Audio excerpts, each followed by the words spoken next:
یسألونک عن الشہر الحرام قتال فی، اے نبی تم سے یہ پوچھتے ہیں کہ جو حرمت والے مہینے ہیں ان میں قتال کیا جا سکتا ہے؟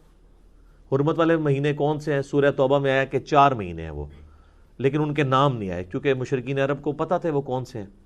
بخاری مسلم میں یوم النحر والا خطبہ ہے جو آپ علیہ السلام نے حجۃ الوداع کے موقع پر قربانی والے دن دیا تھا، اس میں آپ نے فرمایا کہ 4 مہینے حرمت والے ہیں،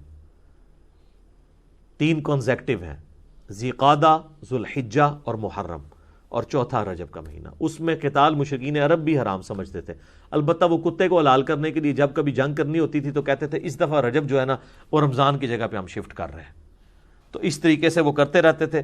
حتیٰ کہ بخاری مسلم کے الفاظ ہیں، آپ نے آخری خطبہ جو یوم النہر کا دیا آپ نے فرمایا زمانہ گھوم گھما کے اپنی اصلی جگہ پہ واپس آ گیا۔ اتنی دفعہ الٹریشن پرفارم ہوئی ہیں کہ آج جو میں کھڑا ہوں نا 10 ہجری میں یوم النہر کے دن، اب وہ مہینے اپنی اصلی جگہ پہ واپس آ چکے ہیں، اب کوئی ان کو نہیں بدلے گا۔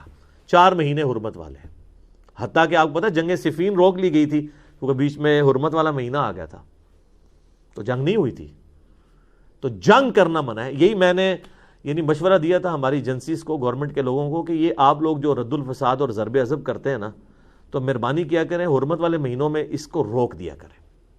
ہاں ایک ایکسیپشن ہو سکتی ہے کہ اس دوران اگر وہاں سے حملے ہو رہے ہوں، وہ تو اب اسی آیت میں آگے آ جائے گا کہ حرم کی زمین میں بھی جہاں پہ عام حالت میں بھی جنگ کرنا منع ہے، اگر حرمت والے ڈبل آپ سمجھے فیکٹر لگایا کہ حرمت والا مہینہ بھی ہے اور حرم کی سرزمین ہے اور کافر آپ پہ ٹوٹ پڑتے ہیں تو آپ قتال کر سکتے ہیں، وہ ایک علیحدہ چیز ہے۔ لیکن جہاں پہ آپ کے پاس اختیار ہے کہ آپ نے کوئی دہشت گردوں کے خلاف کوئی مہم لانچ کرنی ہے، تو کم از کم ہمارے حکمرانوں کا کام ہے یہ دیکھ لیں کہ اگر بیچ میں کوئی حرمت والا مہینہ آ رہا ہے تو اس کو سکپ کریں، اللہ کی غیبی مدد آپ کے ساتھ شامل ہو جائے گی کہ آپ شریعت اس میں بھی تو آپ نے دیکھنا ہے نا۔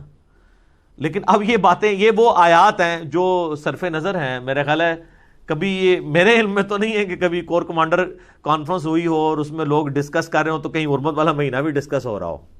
کاش اگر ہو تو اعلامیے میں جاری ہو کہ ہم یہ کرنے جا رہے ہیں، کچھ جہاں پہ آپ 3 4 مہینے جو ہے وہ لوگوں کو بھیجتے ہیں، سیاسی لیڈرز جا کے مذاکرات کرتے ہیں دہشت گردوں کے ساتھ، تو وہاں پہ اگر 1 مہینہ حرمت والا بھی آپ کو نکالنا پڑ جاتا ہے اللہ کو خوش کرنے کے لیے کہ چلو یار جہاں پہ 4 مہینے مذاکرات کے لیے ہم نے ڈیلے کیا ہے اپنے کسی مشن کو، تو 1 مہینہ اور کر دیں، اللہ کی تائید شامل ہو جائے گی، کیونکہ یہ بھی اسی طریقے سے فرائض ہیں دین کے جس طرح باقی ہیں۔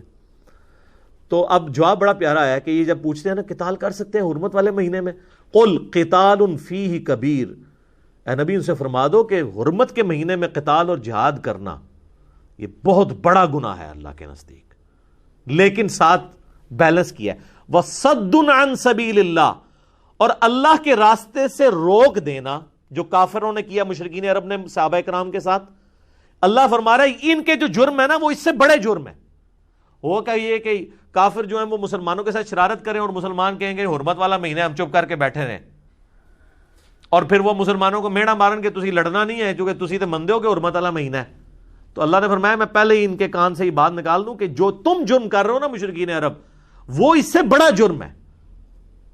حرمت والے مہینے کی آپ کو بڑی قدر ہے اور آپ نے مسلمانوں کو اتنا ظلم کے ساتھ نکلنے میں مجبور کیا ہے کہ وہ اپنی ساری جائیداد سے محروم ہو گئے ہیں، وہاں جا کے بیچارے غریب ہو گئے، وہ نہیں تمہیں نظر آ رہا؟ جو جامعہ ترمذی میں موقوفاً روایت ہے کہ اے کعبہ تیری خوشبو بڑی اچھی ہے، لیکن اللہ کے نزدیک ایک مومن کی دل کی حرمت کعبے کی حرمت سے بڑھ گیا۔ جامعہ ترمذی میں حدیث ہے کہ پوری دنیا کو کوئی تباہ و برباد کر دے، اللہ کے نزدیک اس سے بڑا گناہ کسی مومن کا قتل ہے۔ تو وہ ریشو پروپورشن دیکھنا ہے۔ تم کہہ رہے ہو جی قتال قتال، اصل چیز یہ ہے کہ تم وَصَدٌّ عَن سَبِيلِ اللَّهِ وَكُفْرٌ بِهِ وَالْمَسْجِدِ الْحَرَامِ، اللہ کی راہ سے روکنا، اللہ کے ساتھ کفر کرنا اور مسجد حرام میں آنے سے مسلمانوں کو روک دینا، وَإِخْرَاجُ أَهْلِهِ، اور مکے کے رہنے والے شہری مسلمانوں کو مِنْهُ أَكْبَرُ عِنْدَ اللَّهِ، ان کو مکے سے نکلنے پر مجبور کر دینا ہجرت کے اوپر کہ بچارے مدینہ شریف جا کے پناہ لیں، یہ اللہ کے نزدیک بڑا گناہ ہے حرمت کے مہینوں میں قتال کرنے سے۔ وَالْفِتْنَةُ أَكْبَرُ مِنَ الْقَتْلِ، اور فتنے کو برپا کرنا یہ قتل کرنے سے بھی بڑا جرم ہے۔ یعنی مشرکین عرب کو کہا جا رہا ہے کہ تم جو کچھ کر رہے ہو یہ تو فتنہ کھڑا کر رہے ہو، اور جنگ کرنا جو ہے یہ فتنہ جو کرنا ہے وہ جنگ سے بھی بڑا جرم ہے۔ ظاہر فتنے کی وجہ سے ہی جنگیں ہو رہی ہوتی ہیں. وَلَا يَزَالُونَ يُقَاتِلُونَكُمْ، اور اے مسلمانوں یہ تمہارے ساتھ ہمیشہ لڑتے رہیں گے. حَتَّى يَرُدُّوكُمْ عَنْ دِينِكُمْ إِنِ اسْتَطَاعُوا، یہاں تک کہ ان کا بس چلے نا تو تمہیں تمہارے دین سے واپس اسی مشرکانہ عقائد کے اوپر لے آئیں. جب تک تم دوبارہ مشرک نہیں ہو جاتے، بت پرستی شروع نہیں کرتے، یہ تمہارے رشتہ دار سو کالڈ مشرکین عرب تم سے راضی نہیں ہوں گے. اسی طرح کی آیات یہود و نصارہ کے بارے میں آئی ہیں سورۃ المائدہ میں، کہ جب تک تم یہود و نصارہ کی ملت پہ نہیں آ جاتے، سورۃ البقرہ میں بھی گزری ہیں، سورہ آل عمران میں بھی، تم سے راضی نہیں ہوں گے. اب اللہ کی طرف سے یونیورسل ٹروتھ آ رہا ہے. وَمَن يَرْتَدِدْ مِنْكُمْ عَنْ دِينِهِ، یاد رکھنا تم میں سے کوئی ایک بھی جو بھی اپنے دین سے پھر جائے گا، فَيَمُتْ، اور اسی کفر کی حالت میں اسے موت آئے گی، وَهُوَ كَافِرٌ، کہ وہ کافر مرا، تو پھر اللہ تعالیٰ نے یہ لحاظ نہیں کرنا کہ اتنا عرصہ وہ صحابی رہا ہے یا اتنے اس نے نیکی کے کام کیے. اگر وہ مرتد ہو گیا، فَأُولَئِكَ حَبِطَتْ أَعْمَالُهُمْ فِي الدُّنْيَا وَالْآخِرَةِ، اس کے سارے نیک اعمال برباد کر دیے جائیں گے، دنیا اور آخرت میں اللہ تعالیٰ اس کو کوئی جزا اس کی نہیں دے گا. وَأُولَئِكَ أَصْحَابُ النَّارِ، اور ایسے لوگ ہوں گے دوزخ والے، آگ والے، ہم فیہا خالدون، وہ رہیں گے ہمیشہ ہمیش اس کے اندر. اللہم اجرنا من النار، آمین. اور سر یہ ہوا ہے، یہ آپ نہ سمجھیے گا، بخاری مسلم میں موجود ہے. حضور کا ایک کاتب وحی تھا جس نے سورہ آل عمران پوری حضور سے سیکھی تھی، وہ مرتد ہو گیا تھا، عیسائی ہو کے مرا. ظاہر ہے اب وہ اتنا حضور کا کلوز تھا کہ آپ کا صحابی بھی تھا، ایمان بھی لایا، آل عمران آپ سے پڑھی، آپ کا اتنا وہ قریبی ہو گیا کہ آپ اس سے، عام آدمی سے تو آپ نہیں لکھوایا کرتے تھے، اس طریقے سے کتابت کرواتے تھے. لیکن اس کا کاتب وحی ہونے نے اس کو کوئی نفع نہیں دیا. جب اس نے برے عمل کیے، اللہ کا کوئی رشتہ دار نہیں. اور بخاری مسلم میں یہ حدیث جو ہے نا حضور کے معجزات کے چیپٹر میں، کیونکہ آگے الفاظ ہیں. اب جب یہ اور وہ یہ کہتا تھا کہ محمد کو تو کچھ نہیں آتا، جو میں لکھ دیتا ہوں، ظاہر آپ تو امی تھے، استغفر اللہ. اب جو نبی کی نبوت کو چیلنج کر رہا ہو تو اللہ تعالیٰ جو ہے اس کے اوپر درگزر کا معاملہ کرے گا. بخاری مسلم کے الفاظ ہیں، اسے قبر میں دفناتے تھے، قبر اس کو باہر پھینک دیتی تھی.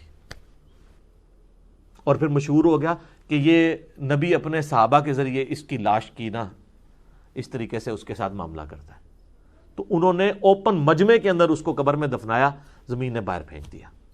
کیونکہ بخاری مسلم کے الفاظ ہیں، آپ نے فرمایا جب وہ مرتد ہوا نا، فرمایا زمین اسے قبول نہیں کرے گی.